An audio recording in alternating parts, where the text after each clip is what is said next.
അതെ, ഒന്നിനൊരു താല്പര്യമില്ല. ഭയങ്കര മന്തിപ്പ്, ഇങ്ങനെ വെറുതെ ഇരിക്കുന്ന മാതിരി. ആ അല്ല നോക്കട്ടെ, പൾസൊക്കെ എന്തൊക്കെ ചൂട്, കൈക്കൊക്കെ ചൂടുണ്ടല്ലോ. ആരോ എന്തോ ഗംഭീരായിട്ട് എന്തോ ചെയ്തിട്ടുണ്ട് തന്നെ, എന്തോ പ്രാക്കോ കണ്ണേറെന്തോ പറ്റിയിട്ടുണ്ട്. അത് ശരിയാ, കണ്ണേറ് തന്നെ ആയിരിക്കും.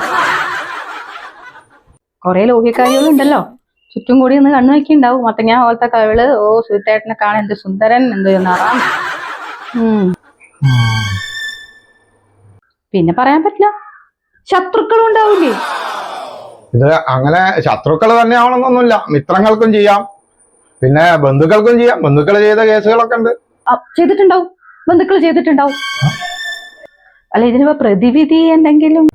ഇതിന് പ്രതിവിധി എന്ന് പറഞ്ഞാല് നമ്മളെ പാരമ്പര്യമായിട്ട് ചുവന്ന മുളക്, കല്ലുപ്പ്, കടുകൊക്കെ കൂടെ ഇങ്ങനെ ഒഴിഞ്ഞ് അദ്ദേഹത്തിനെ ഒഴിഞ്ഞിട്ട്, അത് ഞാൻ പറഞ്ഞുതരാം എങ്ങനെയൊക്കെ ചെയ്യേണ്ടത്. എന്നിട്ട് തീയിലിടുക, എന്നിട്ട് മണം വരണം, ആ മുളക് കഴിഞ്ഞതിന്റെ മണം വരണം.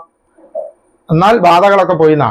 ഇല്ലെങ്കിൽ വീണ്ടും ചെയ്യണം നാളെ. അങ്ങനെ 3 ദിവസം തുടർച്ചയായിട്ട് ചെയ്യണം. തയ്യാറല്ലേ? എന്നാ ഒന്ന് ചെയ്ത് നോക്കാം നമുക്ക്. മന്ത്രമൊക്കെ ഞാൻ ഇപ്പൊ പറഞ്ഞുതരാം എങ്ങനെയാ ചെയ്യേണ്ടതെന്നൊക്കെ. താനീക്ക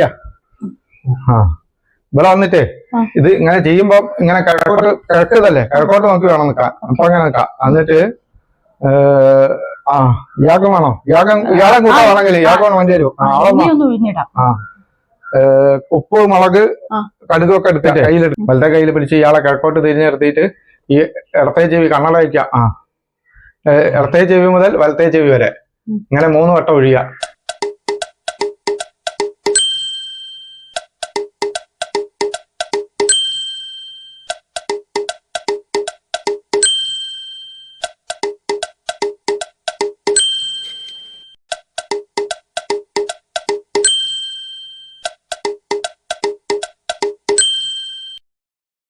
പരിക്കേറ്റ വധുവിനെ ആശുപത്രിയിൽ താലി ചാർത്തി വേദനിക്കുന്ന.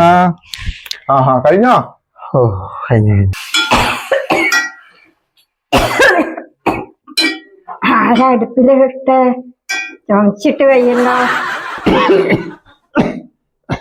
എന്താ ഇത്? ആരായി പോയിക്കുന്ന?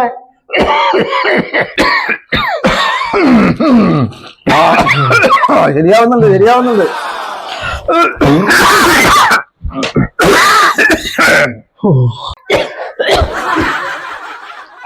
മണം വന്നിട്ടോ?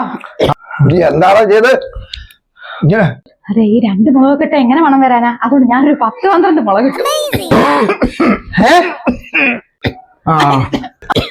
എന്താ പറഞ്ഞ? 10-12 മുളക് കിട്ടോ? ഈ മുളകിന് എന്താ വില തരോ? ഈ നാട്ടുകാർ മൊത്തം ചുമച്ചിട്ട് ഇനിയിപ്പോ ഇവിടെ വന്നിട്ട് ഇനിയിപ്പോ പ്രശ്നം ഉണ്ടാവല്ലോ. അതേതായാലും നന്നായി. പോത്തിന്റെ കടിയും മാറി, കാക്കയ്ക്ക് വയറും നിറഞ്ഞു. നന്നായി.